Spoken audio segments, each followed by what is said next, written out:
So, you guys, turns out the white guy you all didn't hear about in the news, 19-year-old who ran over a police officer intentionally and was released from prison, turns out, or jail, turns out that he's a diplomat's son. Go figure. But what kind of diplomatic immunity are they trying to invoke in this case? Well, it turns that he is the son. And now this guy's named Abram, the perp. His name is Abram Gill. So his father's name is Eli Gill. And what country are they diplomats between the U.S. and? It would be Israel. So they let this guy out of jail after he intentionally ran over a white police officer in Miami, Florida, in the United States of America. And they will let you go if you're Jewish. Apparently, the only thing that stands in the way of the cops are white Jewish people and their privilege.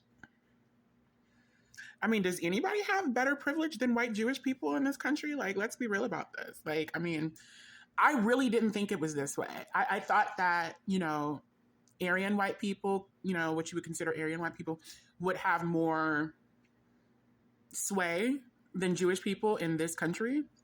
But now I can see why a lot of white people are constantly being fucking anti-Semitic, which I'm not excusing, but it's like, it's just so funny because it's like, before this stuff like really hit the fan with Palestine, I didn't really know much about what was going on and how they were oppressing people in Palestine.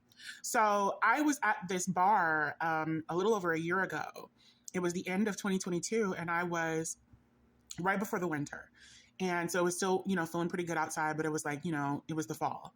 And I went to this bar in South City, St. Louis with this coworker who worked at, she was a coworker at the time where I worked. And she's like, in her 40s, 50s or whatever. And, but we had similar personalities, even though I found out she's a lot crazier than me. But, we went to this mostly white bar, two of them actually, in South City. And the second one we went to, I went outside to go smoke cigarettes because I was still smoking cigarettes at that point. And she wasn't a smoker, so she stayed at the bar. I went out to the back to go smoke cigarettes. And this older white guy, looked like he was in his 50s or something, came over, 60s maybe, came over and started trying to, flirt with me and everything like that. I was open to it at the moment. I was drinking. I was, having a decent time. He didn't look super bad. Like, he didn't look unattractive or whatever.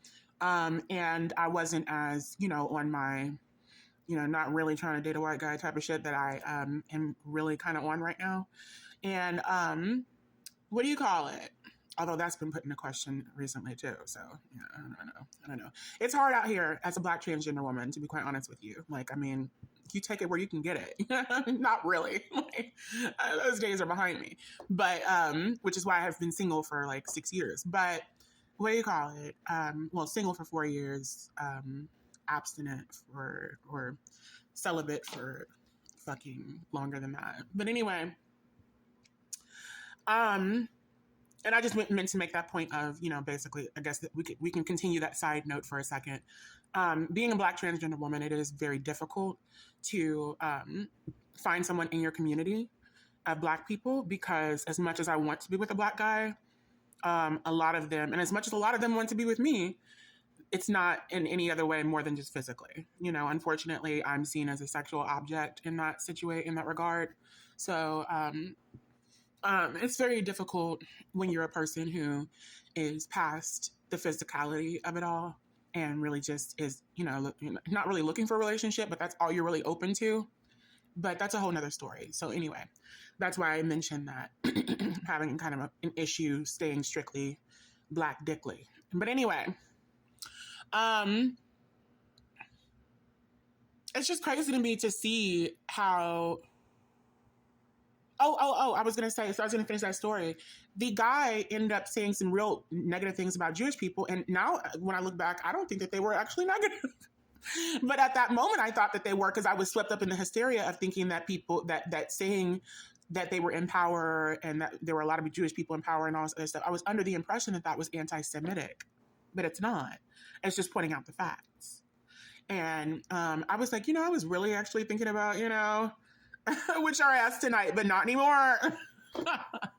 So I walked into a trap, when it comes to white culture, and I walked out of a trap at the same time. That trap that I walked into helped me out of another trap. So me walking into the trap of, defending Zionism is also what saved me from, since my apparent intuition wasn't trying to save me from going home with that old white dude. But anyway, judge me at your peril. But yeah, so I just wanted to point this out. I wanted to bring this story to you guys because it's just ridiculous to me.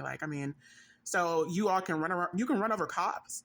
Like bitches are telling us that we deserve to be killed because we did not comply. But you can literally run over a cop intentionally, and the the criminal legal system in America will let your ass out of jail.